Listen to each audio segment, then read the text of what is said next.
We all have certain things that we value about ourselves or our communities. Maybe they're moral-based beliefs or a mindset or even a particular habit. These things can feel sacred to us. Sometimes they may even feel under attack. In this journaling session, we are going to create a sequence of pages that identifies and protects our core values. Grab your journal and let's spend some time together manifesting a world or community that recognizes and values the same things as us. So you're looking here at the completed spread. These are a couple of journaling pages that I did about 10 years ago. And I wanted to show you the two pages aligned side by side and also give you an opportunity to see the magic that happens when the page with the Hamsa hand on it gets flipped or laid over top of the page with all of the other hands. Because this top page is done on tracing paper, we can see through it to whatever we've created or laid on the page directly underneath. And we're going to use a hinging technique with decorative tape to add this page of tracing paper into our journal of choice and create this particular overlay. Are you ready to get started? Let me show you the materials you're going to need. All right, let's go over the supplies we're going to need for this lesson. You're going to need your journal. I am just working in a sketchbook, a hardbound sketchbook here. You're going to want a pencil, a piece of tracing paper or tissue paper, something that you can see through. If you have decorative tapes, these are called washi tapes. A wider tape is preferable. If you don't have washi tapes, that's fine. You can use a piece of masking tape, some colored pencils, and possibly a pair of scissors if your tracing paper is different size than your sketchbook. You're definitely going to want to trim that down. And then you're also going to want to have a list of personal values or things that you wish to protect. So let's take a look at what it is we're going to build. What we are doing is we are making a pledge or a promise to ourselves about certain qualities or characteristics that we wish to retain or protect. We are going to create an overlay page that is transparent, that is going to carry a symbol of protection on it. And this overlay page is hinged into the book using a washi tape or masking tape, using that on both sides to sort of bind it into the seam itself. Let's get started with building our pledge page or our page of hands. This was a very basic approach. Use your hand as your stencil and trace your hand with your pencil. It helps if you use light pressure and your lines are really light because it makes it easier to erase. So you want to put a hand on your page for each of the items on your list of intentions. So I have 5 items, actually I have 5 items here on this list and 5 hands on this demo page here. Once you get your hands in place and rotate, use your left hand, use your right hand, spin your book or your paper as you're doing it.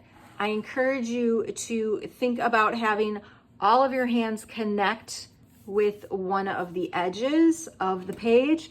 That helps them to look like they are a gathering or a grouping of hands coming together to hold each other. And that's a nice additional layer of meaning.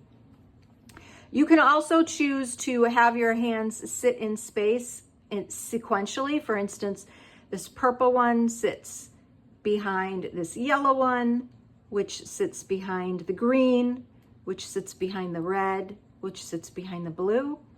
or you can allow your fingers and everything to overlap and intertwine.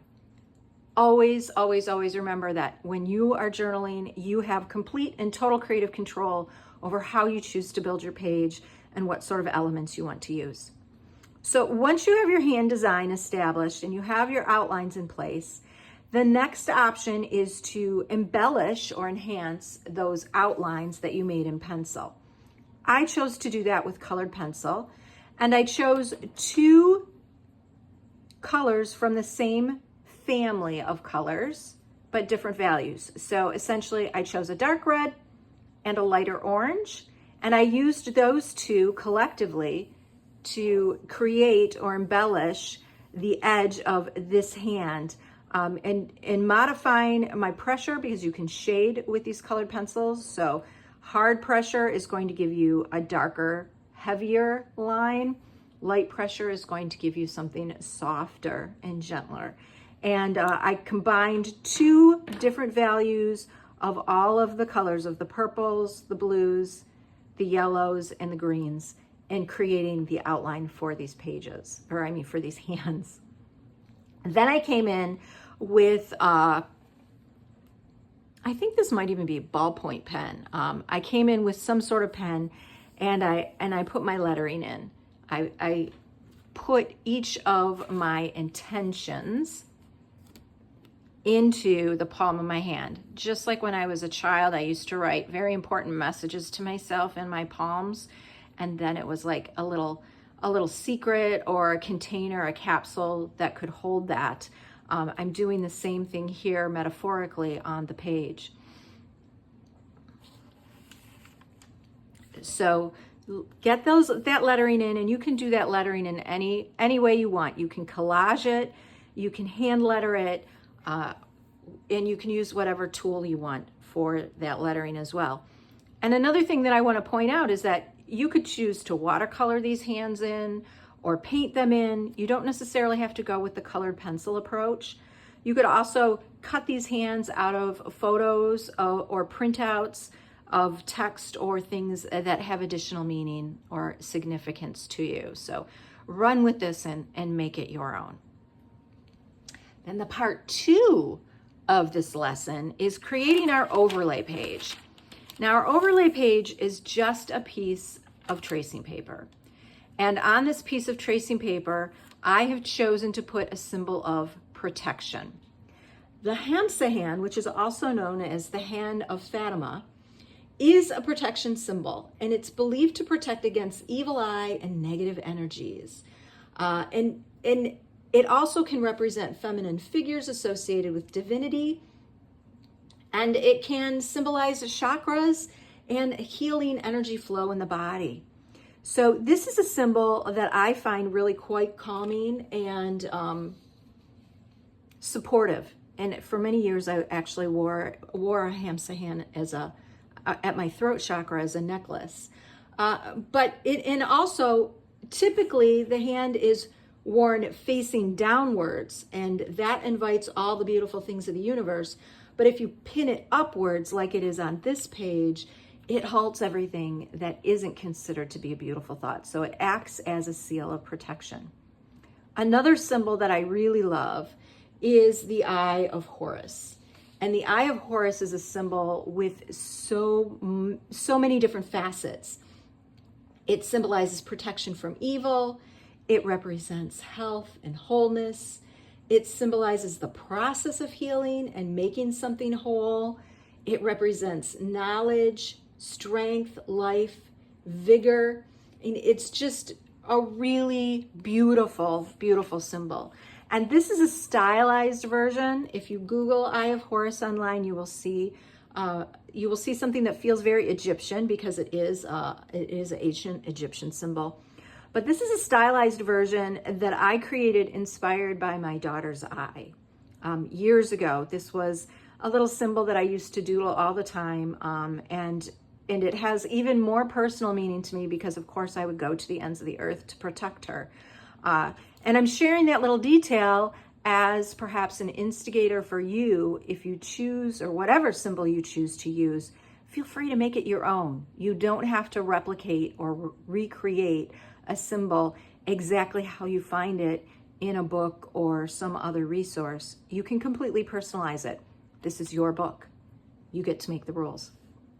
So with this hand, I actually traced my own hand with pencil and used my pencil to create a plan of line work.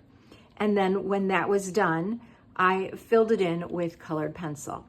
So it kept very simple black line work on the page, because for me, one of the things that I really wanted to highlight was that this was a seal or a symbol that's protecting what's underneath.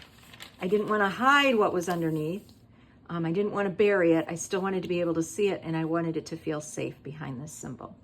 So I don't know, did I mention that you want to trim your tracing paper to match the page size of your book? Then you're going to place your symbol however you wish, oriented, facing upwards, facing downwards. Maybe it's connected with the lower edge of your page, or any other edge for that matter. And then the next step is to bind this page into your book. I'm going to show you how to do that next. All right, so I've got a clean spread in my book, and we have this crease or gutter where the stitching or the binding happens in this particular sketchbook. If you're working in a spiral bound sketchbook, you can place your overlay. You can align it to the very edge right before the perforations happen. But if you're working in a traditionally bound book, what you want to do is you want to nestle your overlay right down into that crease, because what we're going to do is we're going to put a piece of tape in this length here. It's going to hinge it in on the top side, and we're going to put a piece of tape in on the opposite or the verso of that hinges it to the facing page. And to do that, it's pretty easy. So like I mentioned, you do want to try and use a wider tape. Washi tape does not have a great amount of stickiness to it. So the more surface that you can get, the better of an adherence you're going to get. So I cut or tore this piece, and it's pretty close to full length here. And you could use scissors to make your edges cleaner if you want to.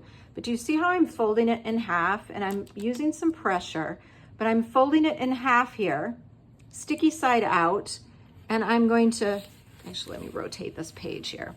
I am going to center it, since it's a little bit shorter than my full page.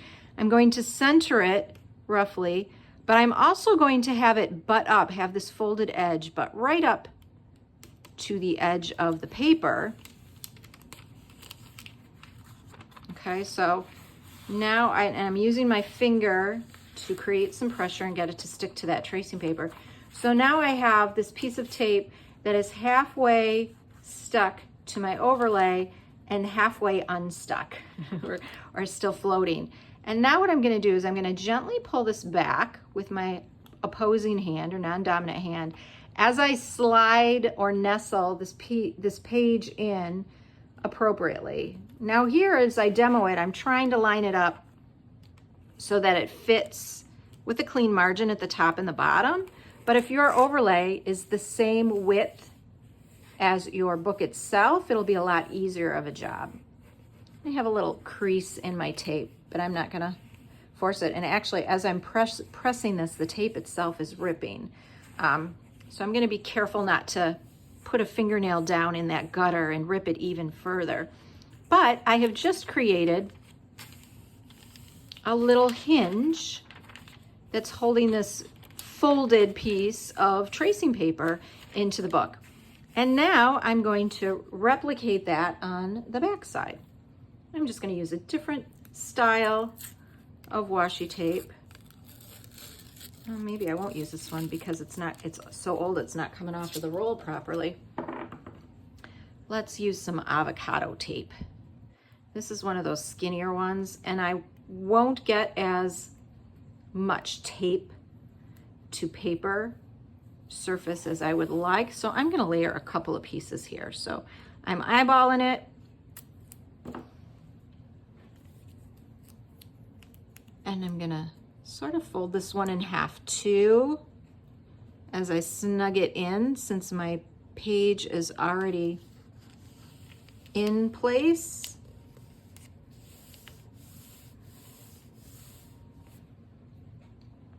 And I'm also going to put a second piece right alongside it on the bound page, the bound edge of the page. And that's just gonna help keep it from lifting a little bit more. So now I have created an overlay page in my journal, and you know how to do it too. So the idea to create this journaling page bubbled up after the US election results came in last week. And I remembered this sequence of pages that I had done a number of years ago in one of my older books.